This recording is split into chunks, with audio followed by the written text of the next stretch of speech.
The solicitor's office smelled like old carpet and toner. I remember that clearly, the way the heating was turned up too high and there was a dying fern on the windowsill that nobody had watered in weeks. I was sitting in a chair that was slightly too low for the desk, and the man across from me, Graham Ellis of Ellis and Hartwood, was reading from a document in a voice so flat and procedural that it took me almost 40 seconds to understand what he was actually saying. My mother's house, the 3-bedroom semi in Whitmore Road that she'd lived in for 31 years, that I had moved back into in March of 2017 to care for her, was not in her estate. It had never been in her estate.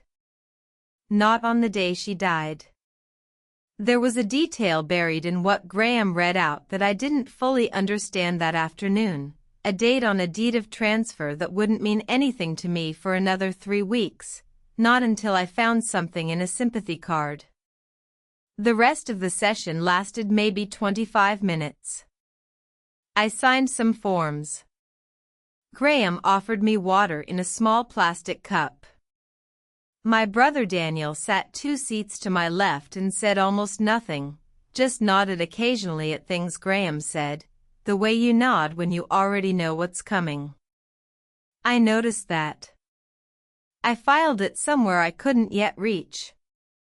My mother, Patricia Ann Holloway, was diagnosed with a rare degenerative condition affecting her motor function in January 2016. She was 68. The prognosis wasn't immediate, the doctors were careful with that word, but the trajectory was clear. Within a year she would need help walking. Within 2, probably full-time care. She had savings, a modest pension, and a house that represented essentially everything she had built across a life of careful, quiet work as a school administrator in Shropshire. I was 34 when I moved in. I had a flat in Birmingham, a relationship that didn't survive the decision, and a job in marketing that I took remote for 8 months before it became impossible and I left. My brother Daniel was 38.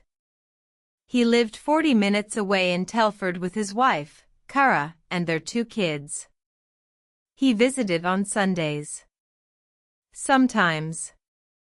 He called more than he visited, which I understood, or told myself I did.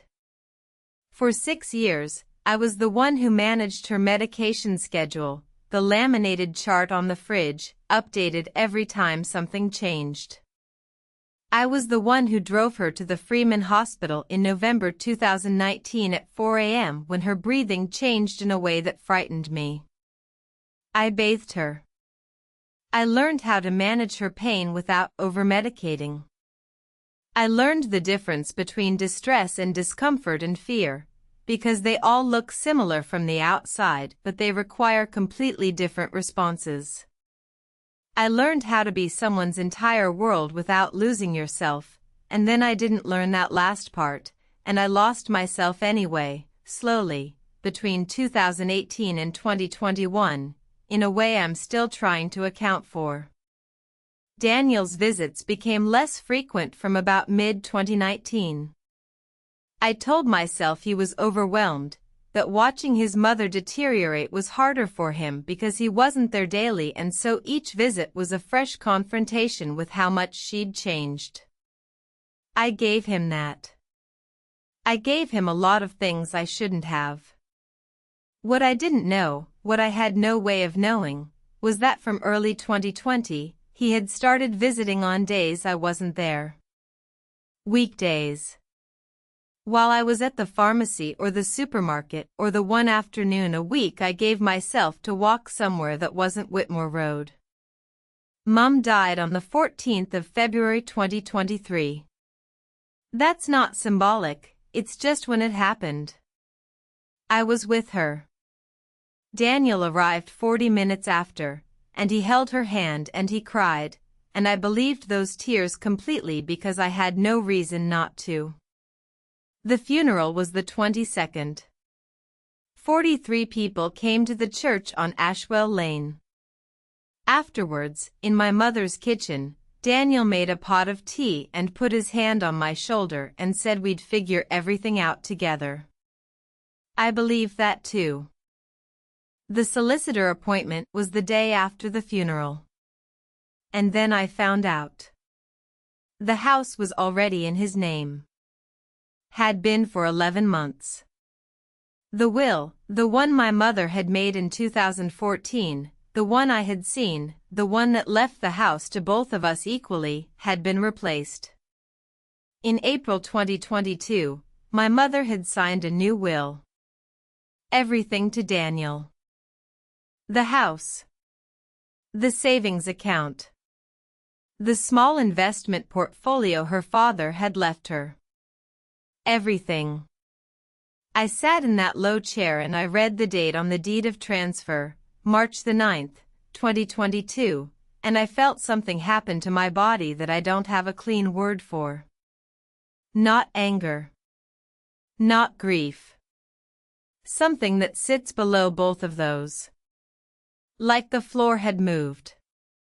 Like the room had become a room I didn't recognize. I drove home, to my mother's house, which was Daniel's house, and I sat in the kitchen and I did not move for a very long time. The sympathy card was from my mother's friend Elaine, who had been at the funeral and who had pressed it into my hand with both of hers and said, "Your mother talked about you every day, she was so proud of you, I hope you know that." I had put it in my coat pocket without opening it. I opened it 3 weeks later, on a Tuesday in March, sitting on the floor of the bedroom I had slept in for 6 years. Elaine had written a long note inside. Personal, generous, specific. And in it, she mentioned visiting Patricia the previous spring, March, she wrote, "The week of your birthday, I brought that lemon cake she liked." She wrote, "Your Daniel was there when I arrived." I didn't stay long. He said she was tired and the solicitor had only just left. The solicitor had only just left. March 2022. I read that sentence 4 times. And then the date from the deed, March the 9th, landed on it like something physical. I called Daniel that night. I asked him to come to the house. I told him I needed to talk about the estate. He said of course, came over the following Saturday morning, stood in the kitchen in his coat because I hadn't offered to take it, and poured himself coffee like it was already his kitchen, which legally, by that point, it was. I put Elaine's card on the table between us. I didn't say anything at first. I watched him read it.